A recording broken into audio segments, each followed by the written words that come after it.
Welcome and thank you for tuning in. You're listening to the Beyond 50 radio program. I'm Daniel Davis. With many out there today trying to discover ways that they can take their own lives as well as their own health into their own hands, it gets easy to get deluded with all the information that's available at one's fingertips. After all, with magazines at newsstands right there in front of us, or perhaps listening to the radio as you're commuting to work, or even worse, you're on your way and you're sitting home and you're watching television and you're flipping through the many channels with people with shows that tell us exactly what it is we should be doing to achieve what they consider to be their ultimate health and lifestyle. But many of us try to put reason into what's going on in this chaotic world full of information to make the right decisions that are best for us. So what we're seeing, if you will, is an invisible healthcare revolution. And joining in this revolution, most people are trying to find more natural ways to be able to achieve the kind of results they're looking for. On the program today, we're going to be joined by someone who is considered to be a green witch, herbalist, and crofter who is dedicated to deep transformation on an individual as well as a planetary scale. By revisiting our relationship with self and with the planet kingdom, our guest weaves the magic and medicine of people, plants, and earth together in an emerald cloak. I'd like to welcome to the Beyond 50 radio program today our guest and also the event organizer of the annual Pacific Women's Herbal Conference, which is located in Washington, to talk about this very thing that perhaps all of us would like to embrace and achieve together. Eagle Song Gardner joins us here on the Beyond 50 radio program today to do that very thing. Eagle Song, thank you for being back here on the Beyond 50 radio program. How have you been? Hey, I've been great, Daniel. It's great to be back. I really enjoy our conversations and the outreach to share things with people in the wider world. Now, let's go ahead and dive right in. You know, you hear a lot of people in conversations, especially as they're not feeling good, giving advice to each other on what to do, especially, for instance, when you get colds and flus and natural ways to be able to approach the ability to heal these things. And, of course, herbs always come up. So let's go ahead and talk about, for instance, how we receive the information, because a lot of times I think it's a very superficial conversation. In other words, we've pretty much heard it from someone else, so it must be true. What do you see there? Oh, that's a lot there, Daniel. Yes, it's true. People do share stories with each other, and we do want to know what works when we're not feeling well. And one of the best points of entry is actually using herbs, because after 40 years of using herbs and watching other people use them all around me, I've realized that this is a modality that's accessible to everybody, and that was one of the things I really wanted in my healthcare protocol for myself, was something that was accessible, easy to reach out to, and just the art and craft of sharing story with one another, of relaying to each other what works, what doesn't work, how it works, how you make things. I think this is a really important part of our invisible revolution, and especially with the plants. So it's you're right, learning to discern what parts of the information really work for you, and how do we get to that point where we can actually discern the information coming in and then integrate what works for us in our own life. Now, again, as I was alluding to earlier in the program, the information all seems to be at our fingertips from what appear to be credible sources, especially when you look at television shows today with people who are doctors, for instance. Now all of a sudden they decided, well, let's go ahead and get away from healing or working with real people, and let's go ahead and just talk about things on television and tell you what the best thing to do there is. It's probably because maybe they're doing less work for more money. Who knows? But what do you see there when it comes to these people out there conveying the information, whether it's through news sources or entertainment television, that may be something of concern when it comes to how they're communicating these ideas, for instance, about herbal supplementation and the like? Well, first of all, in the tradition I practice in, we don't use supplements, and our best reliable source is ourself. So really finding out how plants work in us, that's, I think, the most exciting part of herbs for me, was that they guided me how to learn to use them. And the best way I could do that, and it's the way I've seen other people do it, and it makes a lot of sense, is to use one herb at a time. It's called simpling. It's a very old way of learning herbs. And by you're right. There's just an enormous amount of information coming at us all the time, but we also have the ability to regulate how much information comes at us and where it comes from. But I think ultimately with plants and learning to use plants in our daily life as allies, that's what supports us but doesn't create dependence. In that simple way of learning the plants one at a time, we begin to understand another way of approaching the world, and we start to trust our own bodies. So when apprentices come to work with us here at Ravencroft, it's fascinating to just give them simple herbs to use through the course of the 9-month program, and to listen to how many different things fall away from their life just by them picking up 7 or 8 different plants that they use on a regular basis. And that distillation, if you will, of coming into relationship with one plant and how it affects each person's body over the course of time, seeing improvements in health, it's given me a great deal of confidence to invite people to learn how to use herbs safely and wisely, and to take it slow to start with. Any good relationship that's going to last for a long time, generally, you just go at it step by step, and if you take one step at a time, you can always step back. So in itself, it's a great way to learn plants, but even beyond that, it's a great way to be able to discern what kind of information you're hearing and how it's going to work for you, so you can actually, sort of like Tai Chi, fend off information that doesn't work by just letting it go to the side and taking to heart the things that really sound like something that will work with your life. So that simple everyday practice becomes a way to basically learn how to be in the world, given the amount of information available. And actually, the amount of information available today has opened the door for a tremendous explosion in our understanding of plants and people. I like how you said that, because you're talking about people taking individual responsibility for the outcomes, and to also take it gently and pursue it slowly. And I remember just last night I was actually having a conversation with my wife about diet, and because she had brought something up she was reading about the big concern with what they call information burnout. And I said, well, Yeah. the problem here is with the idea of now people running around, it seems we've birthed a new attachment to our bodies known as a cell phone. We can't seem to keep in fact, that's our window to the world while we're out there in the world, strangely enough. But you see people scrolling and liking and disliking and this and that and the other, and you wonder what it is they're pursuing here. And I said, well, there's a reason that's occurring, and she was letting me know with this article that she was reading, that the information overload is by saturating with information. There's a looking for control is what it is. And I said, well, just think about this for a minute with, let's take a look at streaming television now. When I was growing up, there was a whole 4 or 5 channels on television. Cable wasn't even alive then. So you had some choices. You had limited choices, but you still had choices, and you could actually make those choices.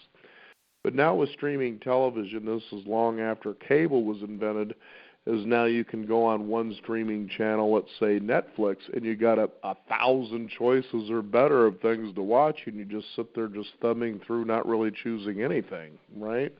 And I liken it to going into the it's video just store. that place.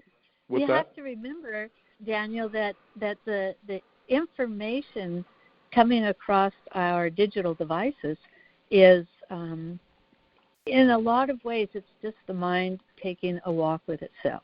Mm-hmm. Right, and the point. And so, if we want to engage our whole being, which I think a lot of people, I hear that from people all the time, they want something more. Then we look at the world in a way that allows us to regulate what comes into our consciousness. Right, and Eagle's Song, the point that I wanted to make with all of this, and I was kind of sort of doing it long way, but I was trying to address that particular thing she was talking about was, let's take a look at diet, for instance, okay? 30 years ago, 40 years ago at best, with the advent of cable and so forth, all of a sudden we had all these experts coming out of the woodwork telling us the best way to diet. I said, first of all, let's look at the question, what is diet? And her first response was, well, it's something that helps us lose weight. And I said, no, diet is simply the way we eat. That's all there is to it, right? But we've found a way to confuse just that word alone. And I said, now everybody's telling us how to eat and what's best for us. And I said, and you've said this already here, and this is what I was getting to, what I like in respect about what you're saying is this, that simply let's take a look at a diet, and you'll know what's best for you based on the outcome. You pick up this and eat it. Do you feel better? Do you feel worse? Do you have more energy or do you feel irritable? See, you'll know this. How is an expert going to know that the advice they're giving you is actually going to make you feel better? That's what I was talking about as your individual responsibility. That's what I was getting at. So it's also our yes, I hear you. It is. There is a lot of information, and I love that we start with diet. Diet's a great place, and I like your idea that it's just what we eat.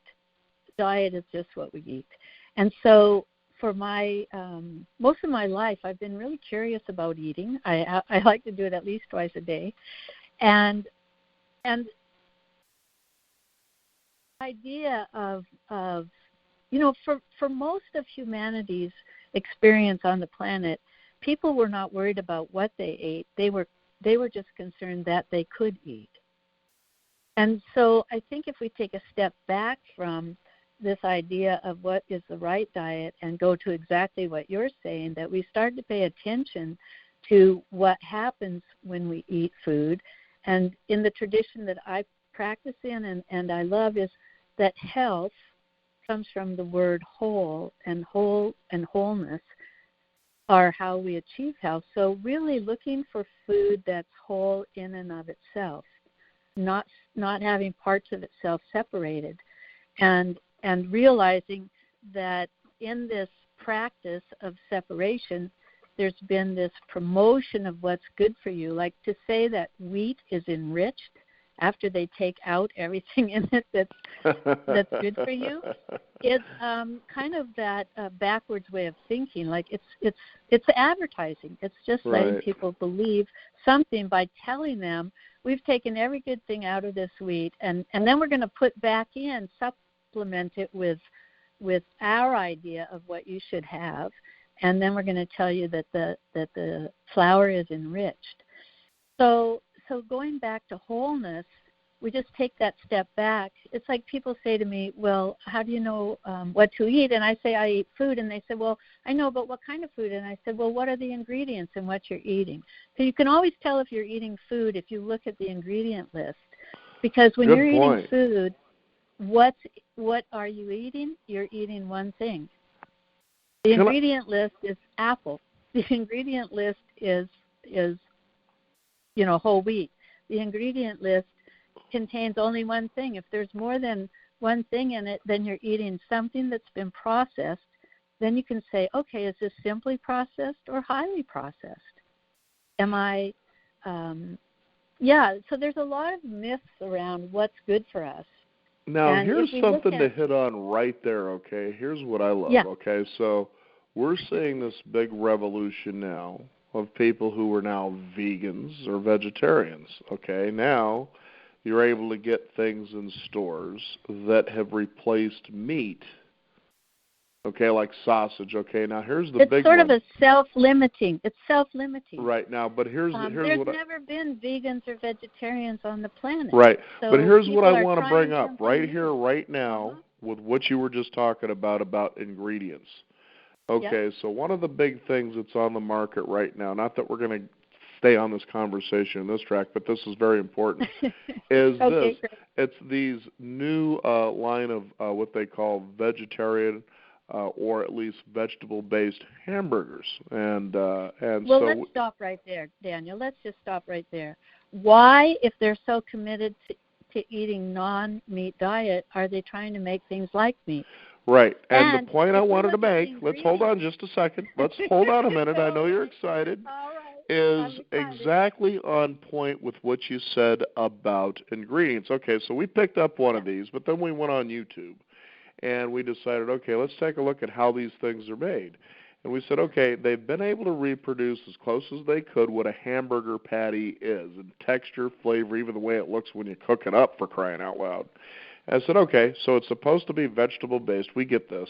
But yet when you look at the ingredient label, how many of those things can you actually tell me what their source is? And I said, that's scary alone. It doesn't just say, oh, it's just beets, mushrooms, and maybe broccoli.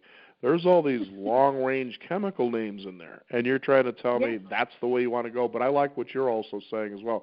That's the point I just wanted to make quickly about the idea of ingredients. Yeah. So essentially, it's always about what we want to talk about is food. Food, that what you just described, is a highly processed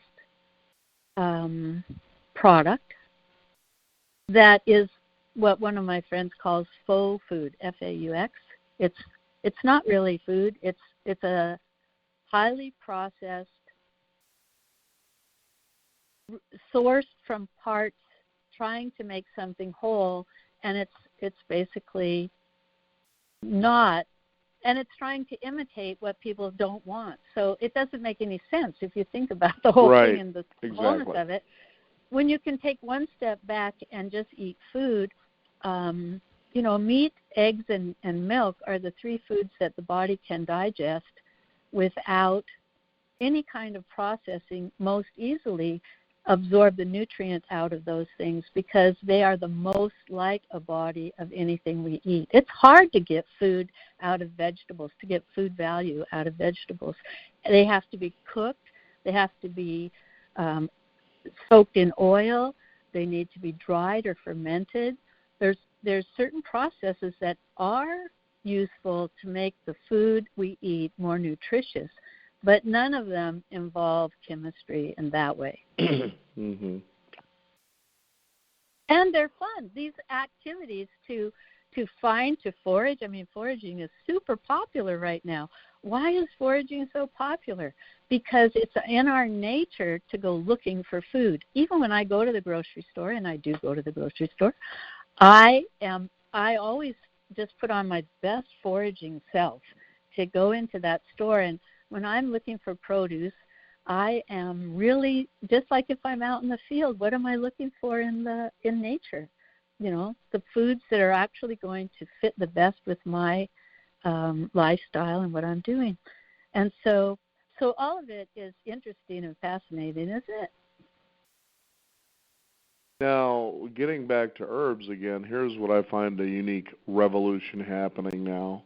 For instance, the dandelion. Okay, this is a weed that's common in pretty much anybody's yard that all of a sudden chemical companies some years ago had decided to say, these are our enemies, let's wage a war on these things, and pretty soon here's a product that'll help you achieve that absolutely beautiful green yard. But now what you've found is two things.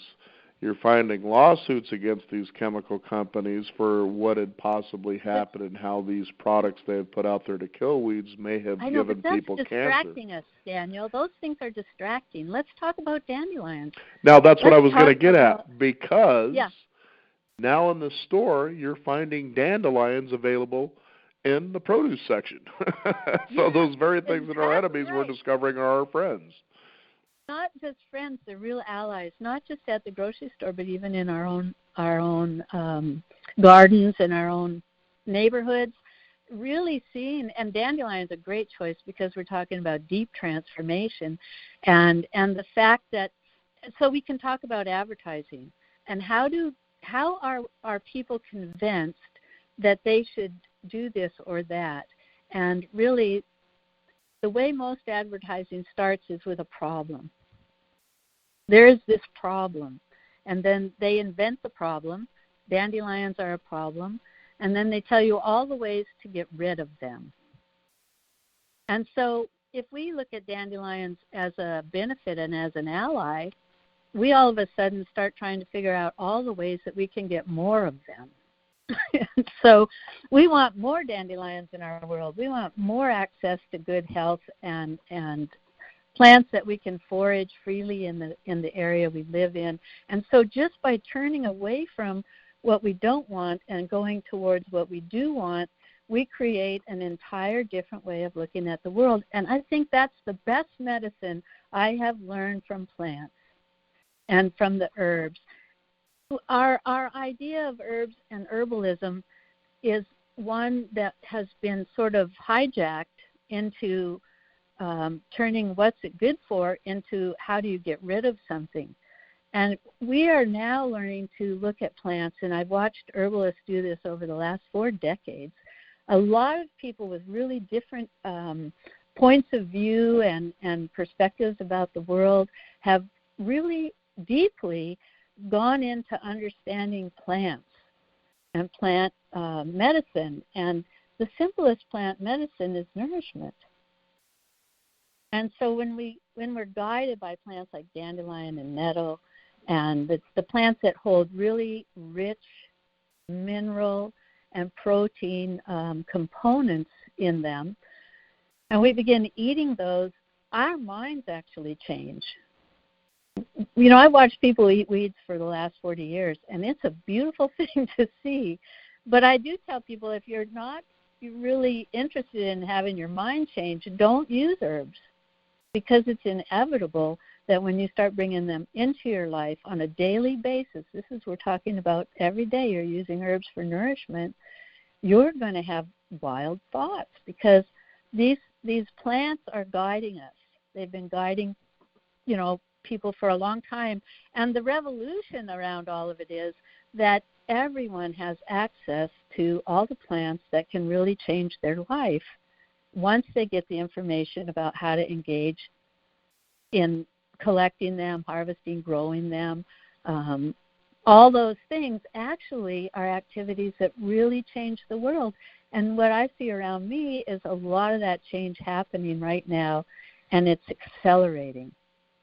And part of it's unplugging ourselves from all the battles about what's right and what's wrong and what's good and what's bad, and just taking the capacity within ourselves to nourish ourselves, to use plants in a way that enriches our experience.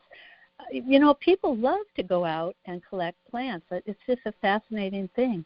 And whether you're doing it at the grocery store or out in the field or in your own garden, it's still the same activity that as human beings we have this deep connection with plants that is about nourishment and our capacity to enjoy our life and get the most out of life that we can. So for me, that's the medicine. And for a lot of my colleagues and people I work with, we've all started understanding plants carry so much information. You could call it data. So you can choose where you want to get your data from. You want to get it from plants. You want to get it from the internet.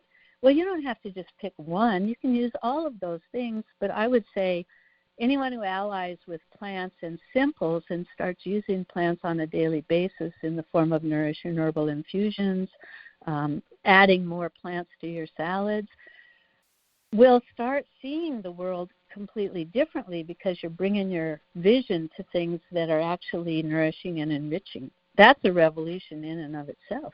And it can happen for each person as it will, and we need all the support we can get from our allies right now.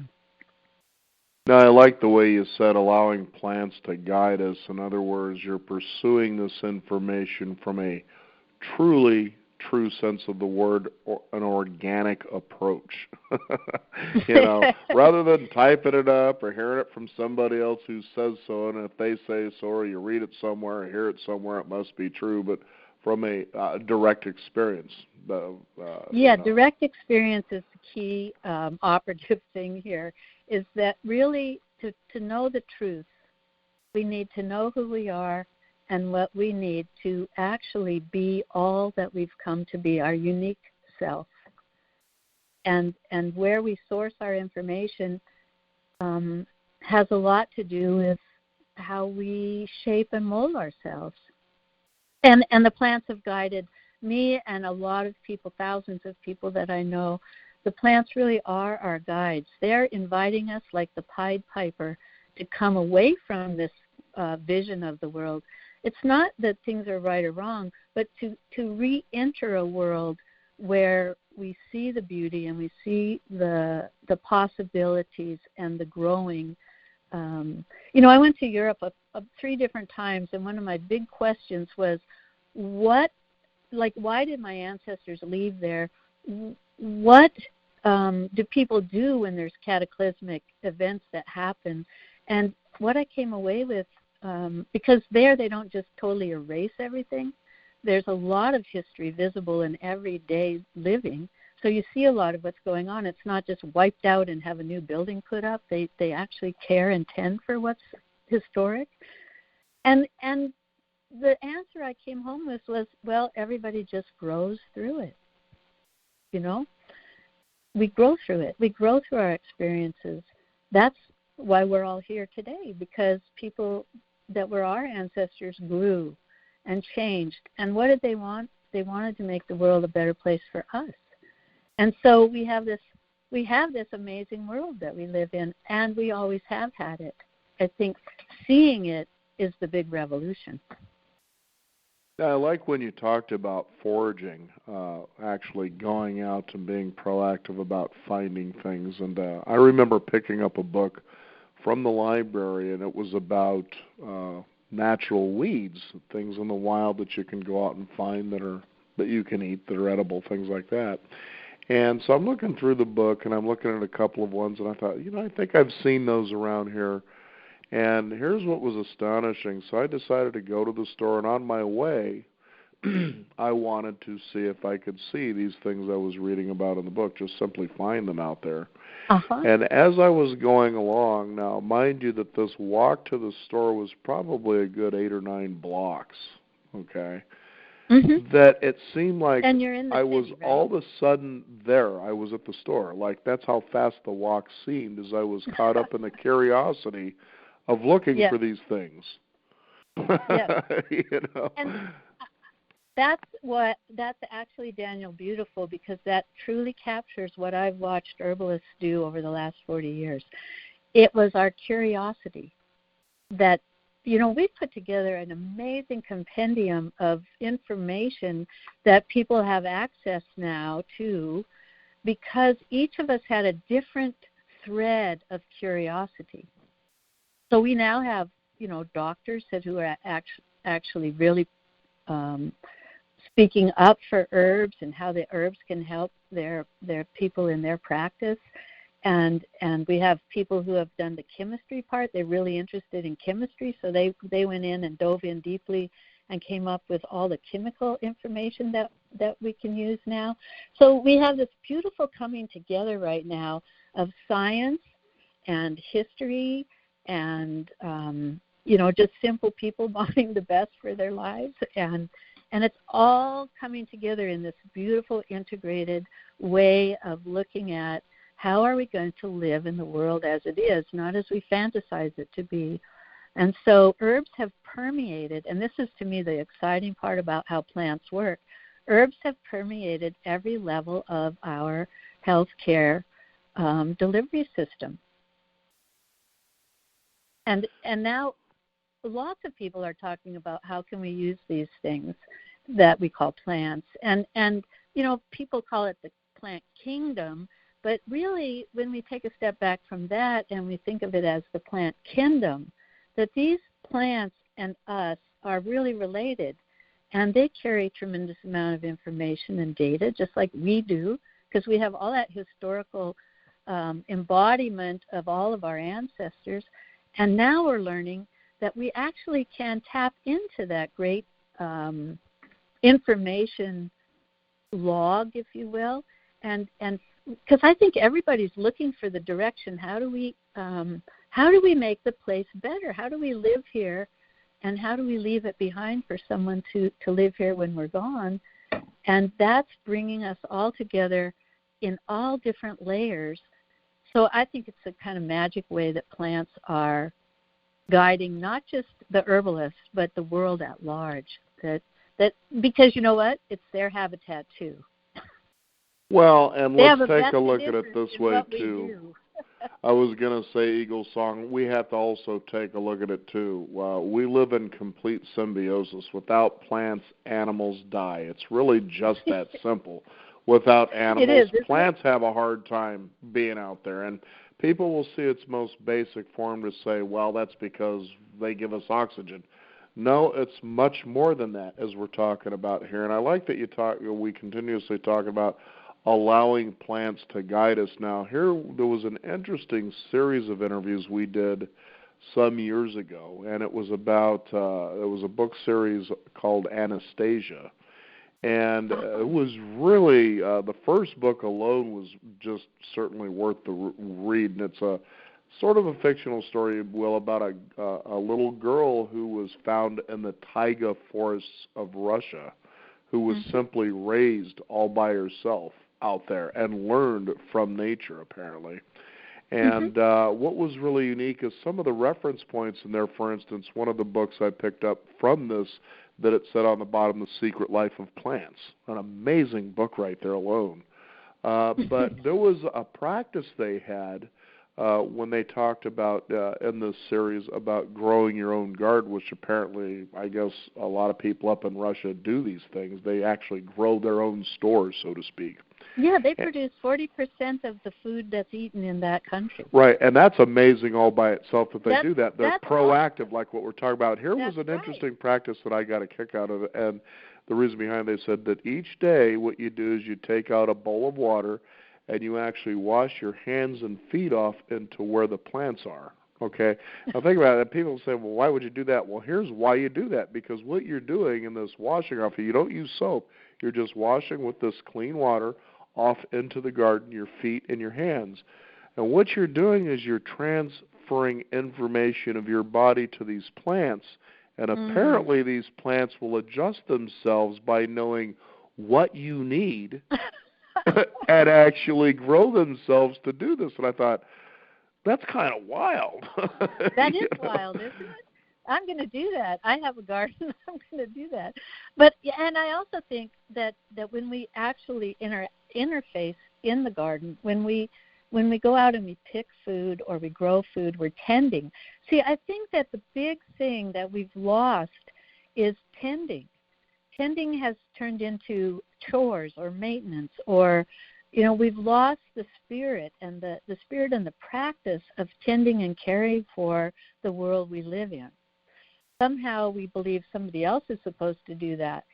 And when we take that back, that changes everything. When we take back our capacity to tend and care for ourselves first and what's around us second, we actually do change the world.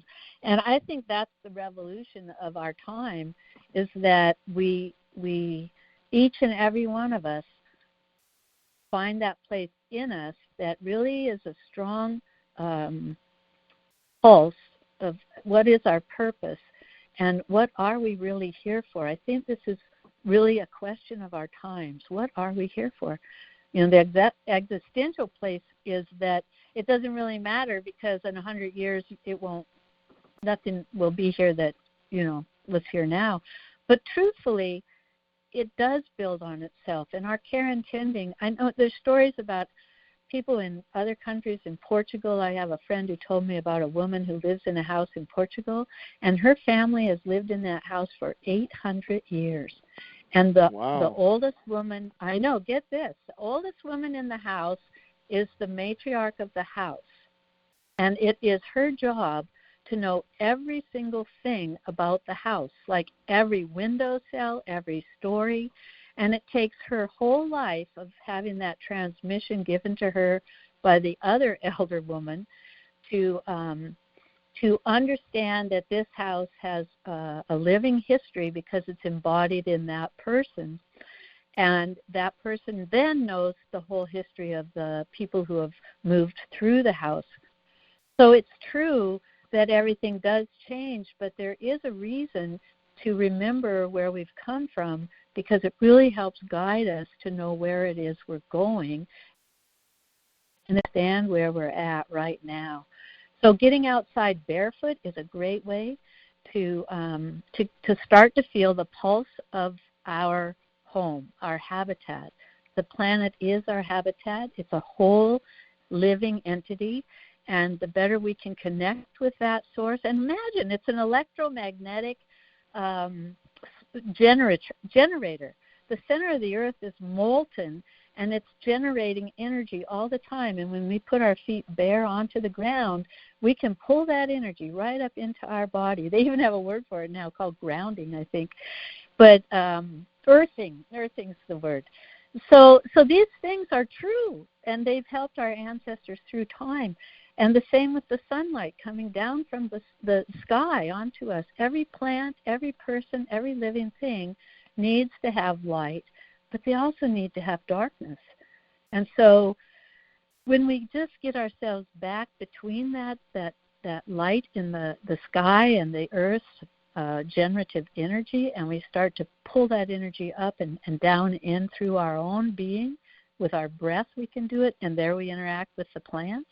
You see, we're each and every one of us have huge capacity to be energized by the way we live and making choices that actually bring more of that energy into our bodies. So now there's all kinds of therapies. There's walking in the woods, forest bathing therapy. There's, meditation and mindfulness.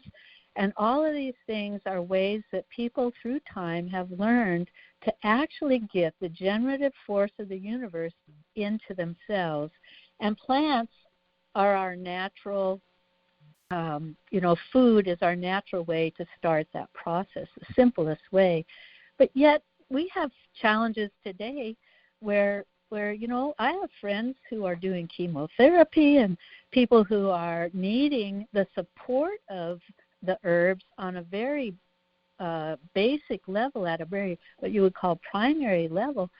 But they actually, when they engage the herbs, make it through those other kinds of therapies and come out better for it.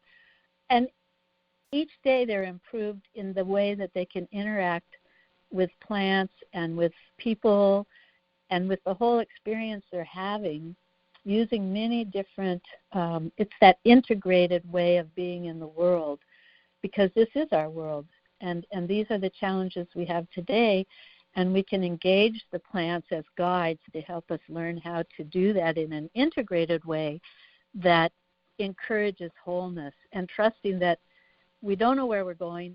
We finally came to that revelation, but by golly, we might actually be the pilots.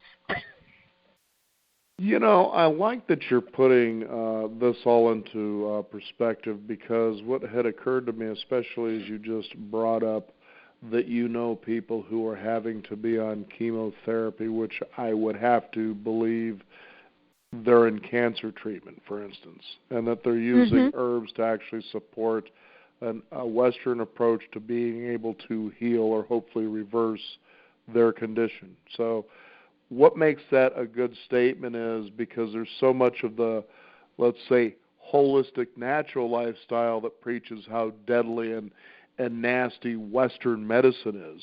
Those bad guys over there, what do they know? And yet you're not doing that. You're saying, what about integration? Now, I like that you say that, because what occurred to me as you were saying this, and believe me, we've done a lot on the topic I'm about to talk about here or share with you, is that wouldn't you say from your experience that perhaps a lot of these conditions we've taken on have come from a result of us feeling separated and not integrated into the world? it could be that. It could just be that this is the way it is. I mean, it doesn't have to have a cause. I think that's probably the biggest thing I've come to realize is that there is cause and effect, and then there's other things as well. And so, I think with my work with animals and learning herbs through using them with animals and with, of course, all my family, and I think the biggest thing I've learned is the humility that is necessary to actually realize we can't really cure or fix or save anything, but we can sure give it our best effort.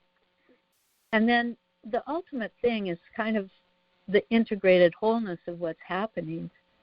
I don't know exactly how to say that, but it's really that place of stepping back and realizing, yes, we do need integration, and we do need to see that a lot of things are happening in a way because they need to happen, not because they were caused by something. So what you're truly trying to say is let's quit trying to find the enemy. The enemy could be us. Well, or there is no enemy. It's just right. Life and that's why I said and could be us. Yeah.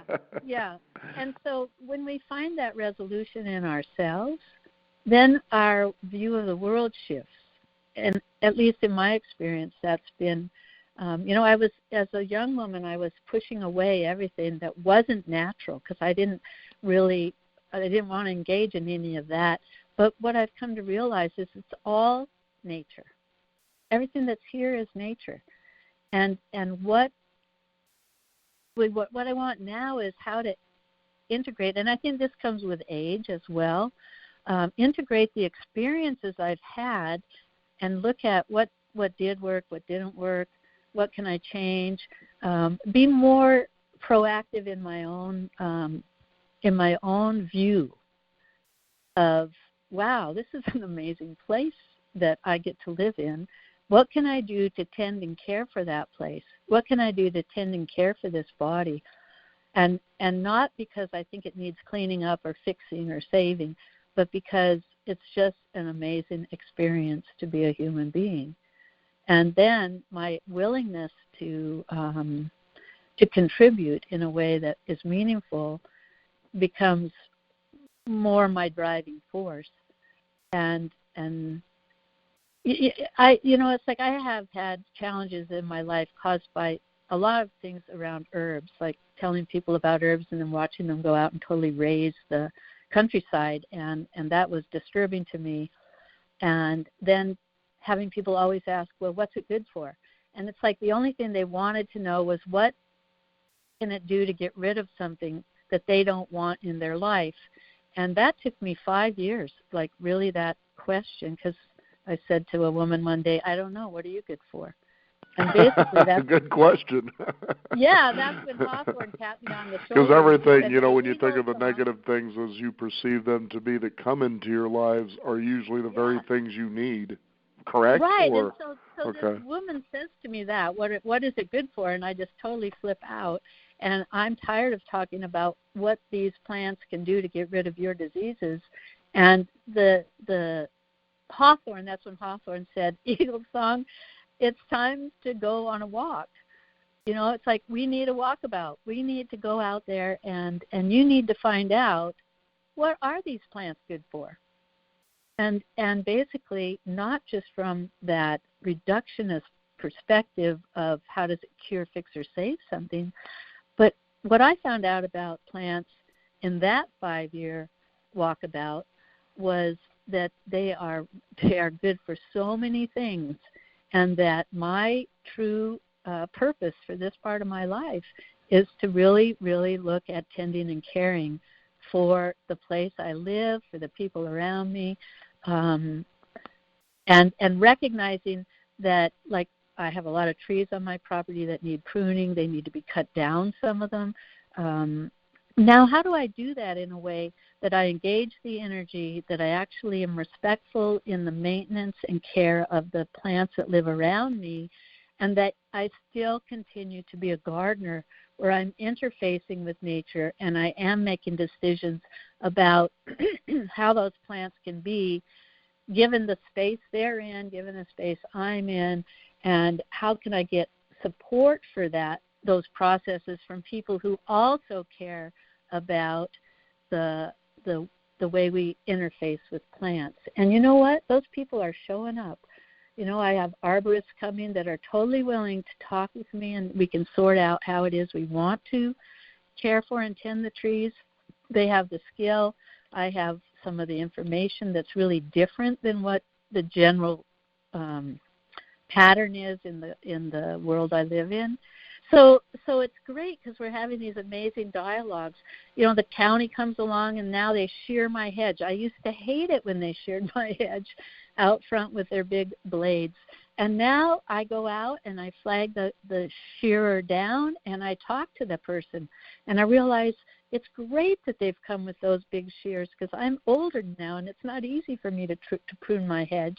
And so you see we start creating that connectivity. They're not the enemy. This person who's coming to shear the hedge is actually someone who's going to support the hedge, going to support what's going on. But I have to make I have to reach out. I have to engage them so that they're willing to do it in a way that works for us both. And it's been so exciting because I get the PUD dumps chips in my driveway so I can use it in our gardens. And all of that is just about creating this other web, the web of people connecting with each other about things that are needed and changes that are coming. And the world's in a big place right now. There's a lot of disturbance and upheaval, and I think disruption is the favorite word of the moment. And as a gardener, I know that you have to have disruption of a certain kind to take the garden forward. But there are other kinds of disruption that actually will take the garden backwards, and it will not be the productive place that it could be if we had done things differently. And one of the biggest places is not to disturb the earth. How can we garden without disturbing the earth has been the challenge of humanity since time immemorial. And so there's all kinds of things happening that are exciting right now for me, and sharing those things with people so that more and more of us get it, that the earth the earth is our mother. The earth is our mother, and learning to tend and care for her is not like, she's not our mother in the sense that she just takes care of us.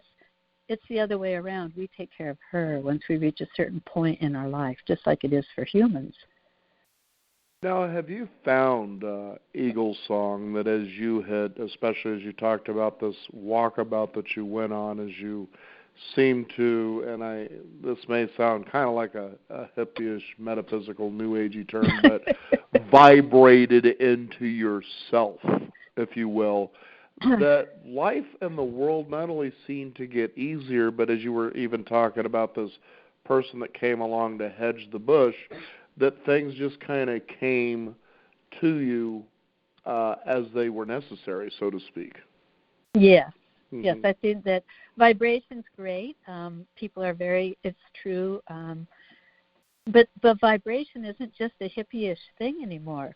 Right. Now science is proving that vibration is super important for healing, for helping people come into, and I think you're right, the way you said it. I can't say it just like that, Daniel, but it is about, the word I like is resonance. Good one. Very good, yeah. As I'm integrating my life experiences into myself rather than trying to push them away or pretend they didn't happen or pretend maybe something else will happen that's better, as I become more realistic and more accepting of my life walk, that you're right. My resonance with myself is becoming congruent, we could say. And so then what I see around me is more congruence and less disruption. Now, here's what I would like to do, Eagle Song, because as you just recently were talking about, I think we could have a little bit of fun with this to kind of put into perspective what it is you teach and share as you have this conference up in Washington in your own garden, which is Ravencroft Garden, I understand. But, you know, how someone came to you and said, well, what is this plant good for? And you simply said, well, what are you good for? In other words, if this thing helps you, then what are you going to do, or what is it that you do that helps the world, so to speak? Okay, would that be a right way of saying it? Yeah, that's beautiful, Daniel. Okay, and, now and the reason. Okay, great. Okay, go. Now here's the thing. So let's spend the next couple of minutes that we have left, and let's talk about specific things commonly people will see out there, whether it's in their yard or in their world, and you lend the perspective of what it is we're talking about here. So let's start with the dandelion, since I brought it up. First, it was that nasty thing, and we're out there with a machine gun, Roundup weed killer, but now all of a sudden it's on the supermarket shelf. Okay, let's talk about what is the story there. What is that? I think that it's really interesting. And my question is, did people put dandelions on the supermarket shelf, or did dandelions actually get people to do their bidding? Are dandelions inviting us to wake up to the world we live in? So it's that perspective shift. Am I doing this, or are dandelions doing this? Or probably more truthfully, this is a co-effort. Like the dandelions want to be alive, so they are tapping us on the shoulder and saying, hey, we like it here. And could you help us get more visibility, if you will? Is that answering your question, Daniel? Yeah, it is. But what would the plant story be from your perspective? And the reason I say this is there was a woman that we've had on the program a few times, and she has produced like a series of books known as The Wise Woman's Way. In other words, here's the story that the plant told me about itself. You'll find me, for instance, and I can't remember the name of this particular one, but it's a neat weed, if you will, or I'm just going to say plant now, that grows in a mat-style form. It has long tentacles that come out of its center. It has sort of a nice soury taste to it. It produces what seem to be little yellow flowers at times, which are nothing more than new leaves growing, but I can be found in abandoned parking lots and in between cracks on sidewalks, and you wonder, why does this particular plant grow the way that it does? But in her books, the plant, she says, this is the story they're telling me. So what is the story the dandelion perhaps has told you? Dandelion has told me that everybody's pretty jazzed about vibration and resonance, and that minerals are what are one of the things in the dandelion that the dandelion's rich in is mineral. She dives deep and gets the minerals from the earth and brings them up to the surface. So dandelion is actually why we don't need to have plows turn the earth, because plants do it. And those minerals are also, all the minerals are actually crystals. And if you know about radios, you know that it's the crystalline substance that allows for transmission of vibration. So what dandelion brought to my attention was, not only is she the plow that brings the necessary elements to the surface of the earth, she's also filled with these crystalline substances that when I eat them, I begin vibrating in a different resonance, so that I can pick up different things that I would have never been able to pick up. Just like the radio, when you tune it in and you dial in the station that you want. If I'm building my body out of these resonant crystals from the plants that I've chosen that are high in minerals, I'm actually setting myself up to not just be stronger and more healthy and vital, but also to be able to act as a receiver for the information of not just the planet, but the universe, to be able to come into me with less effort. How's that? Well, there you go. Okay, so right on the money. In fact, there's a woman who actually has, I guess you would call it a community participating farm up in Washington that we actually met with, and we've had her on the program. And I think what she said, and I might be off, but she says the dandelion also puts potassium, I think, back into the soil. Yeah, dandelion's really high in potassium, Right. which is why it's such a great diuretic. So when she was saying, so if you see them, that's what they're actually doing. So they're actually, instead of you looking at, oh, there's that enemy, my grass isn't green because of that thing right there, it's actually bringing back something that the soil has lost. No, it's never lost, Daniel. That's the beauty of it. The potassium's always there.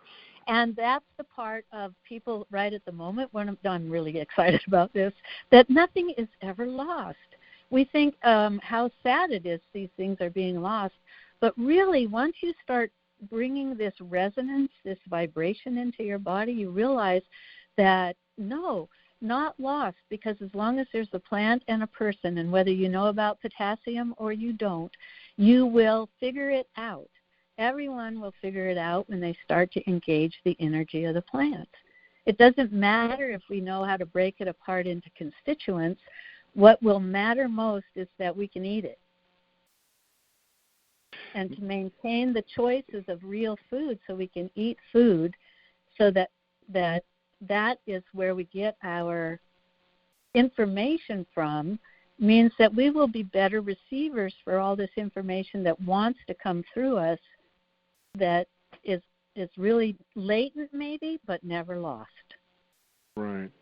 Okay, so we'll do one more. So we got the dandelion. So here's one that you actually mentioned earlier, and I'm certain when I say this, what the first reaction people hearing this will be, the nettle or stinging nettle. How about that one? Well, she's a prickly old gal. And we consider nettle to be the spinster sister. She's the one who actually teaches us how to be careful when we walk through nature. Because, people say the nettle stung me, and I say no. The nettle is just there. If you hit the nettle, you were stung. She does never reach out and sting you. And this is the thing that people are really good at, projecting onto other things their own, something that they were doing, or they weren't cognizant of their own influence in the world, and so they think that this nettle stung them.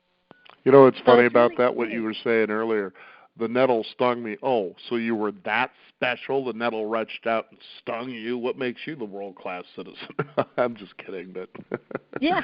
But in line with what you were saying, well, what does this do for me? What does it do for me? And you're saying, well, what are you special about? So nettle learned to protect herself because she's really rich in protein and minerals. These plants that we use on a daily basis, that's the two criteria that's necessary. They have to have good mineral content and high protein.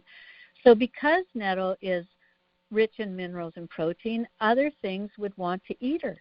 And so she has no intention of being eaten. In fact, she becomes an amazing host for all kinds of butterflies that like to lay their larvae, the eggs, under the leaves, because they also have the resonance to know that this plant is a good place to put their babies, because nothing's going to eat them. It's a safe place. Even though she stings certain things, she's created a space for other things to flourish.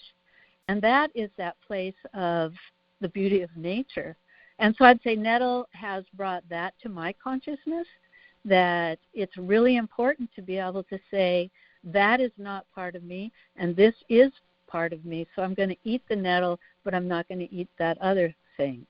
And the discernment of nature is good, and having that resonance that we talked about within oneself of who you are and what you're here for helps you to more easily deflect what isn't for you and accept what is for you, to be all that you can be. So in the world, it's necessary to pretty much learn how to listen, correct? Listening is a big part of it, because plants don't just blatantly shout at you Sometimes they do. Yeah. But you have had to tune in to get to the place where they can shout at you. Mm-hmm. Well, anyway. It's been a wonderful pleasure to have you on the program, and I know that you have an herb symposium that comes up this year in 2019 in August. We won't really give exact it's in dates. September. What's that? Yeah, it's in September. September, okay. I was on your website, and I see Northwest Herb Symposium, and that it was in late August. So I think that's right. I'll be teaching at that one. Okay. So that's a different one from the one you're talking about. But is yours held annually every September? Yes, September on the equinox. We like that time of year because the harvest is in, and it's a great gathering. And that's the other thing. There's just lots and lots of herb conferences now. When I started, there were like 4, and the same people talked at all of them. Now there are so many in every state of the union and all around the world. Plants really want us to engage. Yes, no doubt about that. Now, what is a website people can get more information about you and these gatherings so that they can find themselves go moving in that direction? All right. So the Pacific Women's Herbal Conference.com will take women to that conference. If they want to know more about me and what I'm doing at Ravencroft, eaglesong-gardner.com is where you'll find that information. And for people who would like to engage the energy in August, I'll be there teaching 3 classes, and the closing keynote is, I don't know, northwestherbsymposium.com. And we'll certainly have those links in our website at beyond50radio.com. Yeah. So it's all there, integrated, just like Great. Eagle Song said. It's right. It's beautiful. Thank you, Daniel. You bet. It's been a pleasure to have you back on the program today, and I'll look forward to our next time we get together and get connected. All right. Thank you very much. We want to thank Bye-bye. you, the listeners out there, for joining us. You can also discover more about integration by integrating yourself into our website at beyond50radio.com. That is the number 50.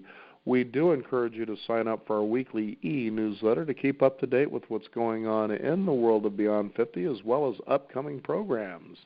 I'm Daniel Davis. Thank you for joining us. This is the Beyond 50 radio program, and remember, live your day past halfway.